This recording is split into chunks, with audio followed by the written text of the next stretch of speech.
இந்த வீடியோவில் என்ன பார்க்க போகிறோம் அப்படின்னா பார்த்தீங்கன்னா, இப்போ பார்த்தீங்கன்னா பெரும்பாலும் பார்த்தீங்கன்னா எல்லாருக்குமே பார்த்தீங்கன்னா பிள்ளைகள் தாய்மொழி தமிழில் படிக்கிறது காட்டிலும் ஆங்கிலத்தில் தான் பேசணும் அப்படின்னு சொல்லிட்டு பார்த்தீங்கன்னா ரொம்ப ஆசை. இப்போ ஒரு வீடியோ வைரலாக போய்கிட்டு அதில் ஒரு சின்ன பையன் 10 வயசு பையன் அம்மா கிட்ட தமிழில் பேசுமா அப்படின்னு கெஞ்சுறாங்க. ஆனால் அந்த அம்மா பார்த்தீங்கன்னா இங்கிலீஷ்லேயே தான் தொடர்ந்து பேசிக்கிட்டு இருக்காங்க.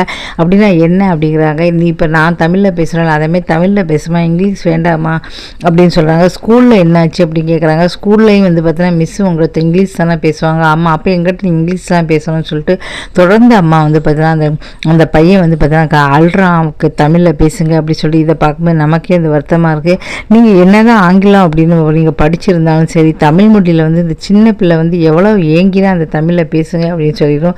ஸ்கூலில் தான் பார்த்தீங்கன்னா இப்போ பாரு இங்கிலீஷ் பேசு அப்படின்னு சொல்லி தொல்லை பண்ணுறாங்க. அப்படின்னா நீங்களாவது தமிழில் அந்த பிள்ளைக்கு பேசலாம். அதை விட்டுட்டு எதுக்காக அந்த பிள்ளை அப்படி இந்த இங்கிலீஷில் பேசுகிறீங்க? இங்கிலீஷ் அப்படி பேசுறது அப்படிங்கிறது தான் நாகரிகம்.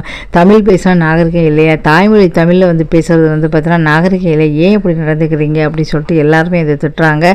இப்போ இந்த சின்ன பையன் ஏங்குற அளவுக்கு நீங்கள் எந்த நேரமும் இங்கிலீஷ் பேசுறது பெருமை. இப்போ நிறைய வீடுகள் அப்படி தான் நடக்குது. தமிழில் பேசுகிறாங்க அவங்கெல்லாம் அப்படி சொல்கிறாங்க. தமிழில் பேசுனா அவங்களாம் படிக்காதவங்க, இங்கிலீஷ்லலாம் பேசினா தான் படித்தவங்க, பெரிய நாகரிகமானவங்க அப்படின்னு 4 பேருக்கு தெரியணுங்கிறதுக்காக எப்போவுமே இங்கிலீஷை பேசுகிறாங்க. இங்கிலீஷை உங்கள் பிள்ளைகளுக்கு நீங்கள் தாராளமாக சொல்லிக் கொடுங்க, அதில் தப்பே கிடையாது. ஆனால் பார்த்தீங்கன்னா உங்கள் பிள்ளை தமிழையும் பேசணும் ஆசைப்படும் போது கண்டிப்பாக தமிழ் பேசுங்க.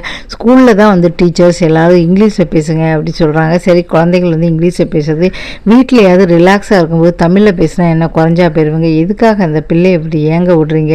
தாய்மொழி தமிழில் பேசினா ஒன்றும் ஒரு தப்பும் கிடையாது. ஏன்னா நம்ம தாய்மொழியை பார்த்திங்கன்னா என்ன தான் படித்து நம்ம பெரிய அறிவாக இருந்தாலும் கண்டிப்பாக தமிழை என்றைக்குமே மறக்கக்கூடாது. தமிழில் பேசலாம், தமிழில் படிக்க, தமிழ் மொழியை கற்றுக் கொடுங்க. வெளிநாட்டில் உள்ளவங்க கூட தமிழில் பேசுகிறாங்க, தமிழில் எழுதுகிறாங்க. அதனால் தாய்மொழி தமிழை என்றைக்குமே கற்றுக் கொடுங்க.